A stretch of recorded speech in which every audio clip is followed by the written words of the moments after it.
Hi, this is Michael Orrell from MobileBurn.com. Today I have with me the HTC Rhyme for Verizon Wireless. It's available now for $199.99 on a 2-year contract.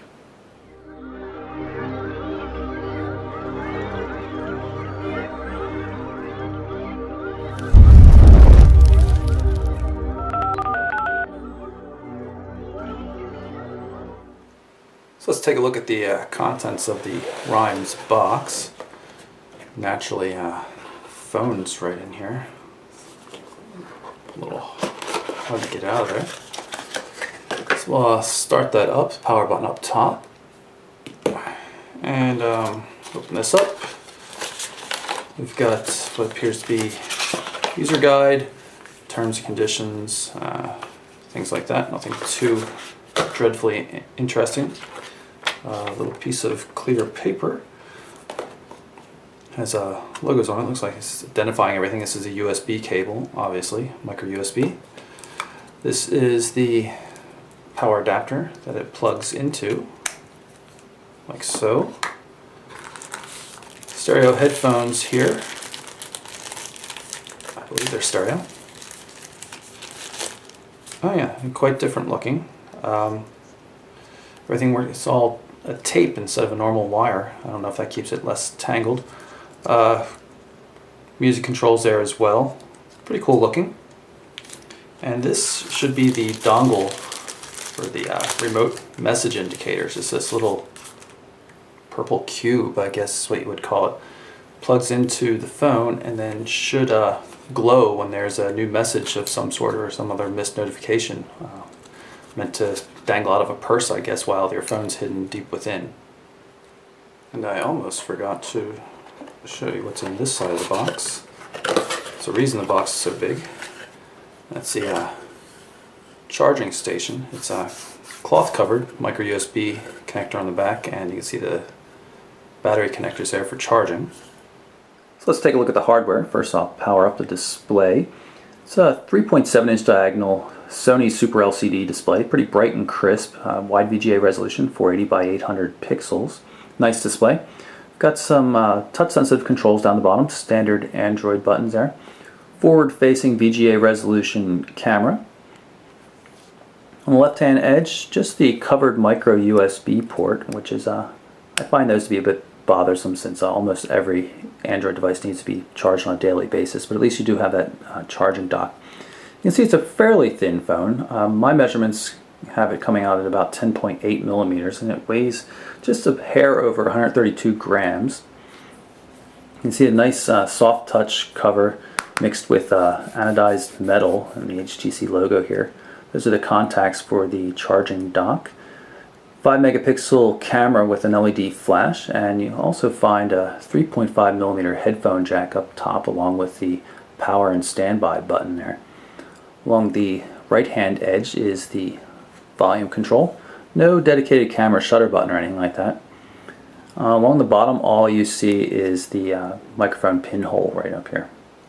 Now, while the rear cover of this device does come off, what's unusual is that it does not expose the battery. The battery is fixed in there. It's not user replaceable. It's a 1600 milliamp hour unit that's good for a little over 7 hours of talk time or up to 17 days of standby time.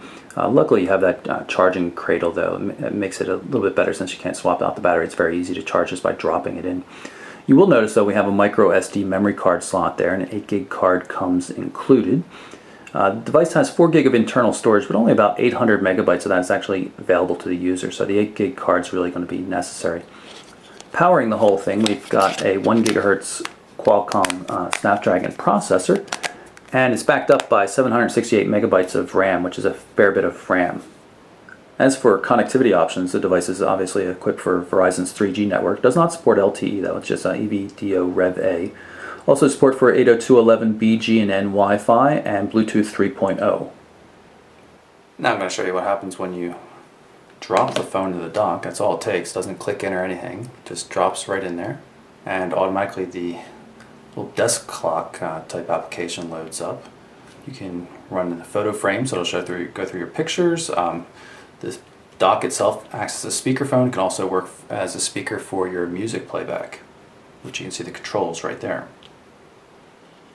Activate device with the power button here, and you can see this is the HTC Sense 3.5 lock screen. I can either drag the ring up to unlock it or drag one of those icons, which are user configurable, into the ring to activate that application. Just going to unlock the device to get to the home screen here.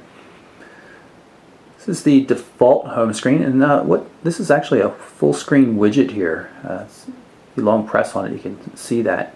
A little unusual looking, but how it works is you can tap on any of these sections to bring up information like on your next appointment or photos that have been shot with the camera.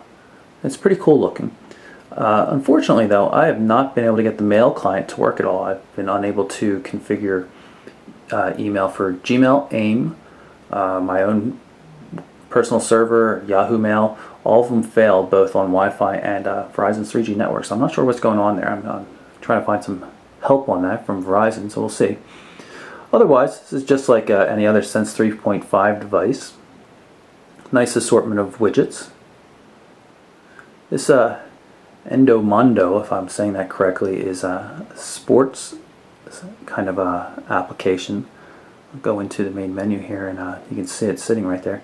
Like the other more recent HTC devices, the main menu moves in full pages. I like that. Not everybody does though. In any case, there's that Endomondo application. And you can see you can do workouts, and you can set goals, and you can put in information for what your friends have done or compete against yourself. Interesting system.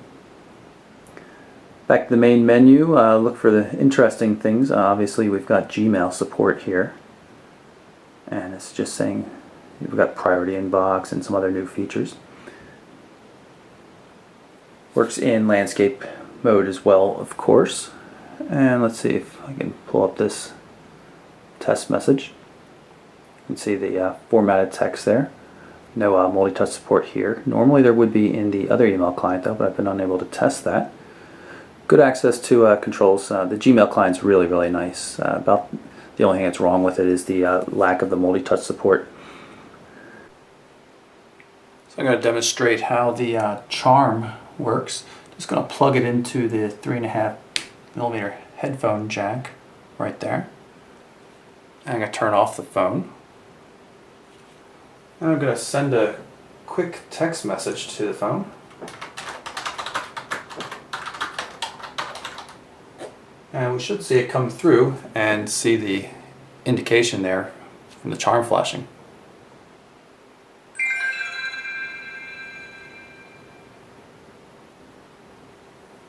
So you can see the charm is now flashing intermittently. That tells us that we have a text message on the phone. And of course, if you power up the phone, you can see the new message indicator right there, and I can drag the messaging icon into the ring just to activate it, and just to prove it, there's the message.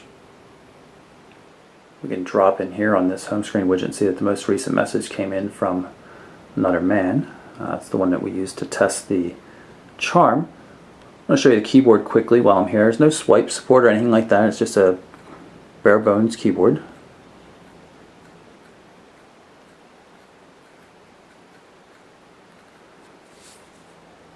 Here it is in the landscape orientation. You can see I typed N-O-R-E, but it's auto-correcting to more, which is correct. You have options for changing the text size. It does not have the cool rendered effects on the edges of the message that I just saw on the Amaze 4G though. But go in here and change text size and make it really large.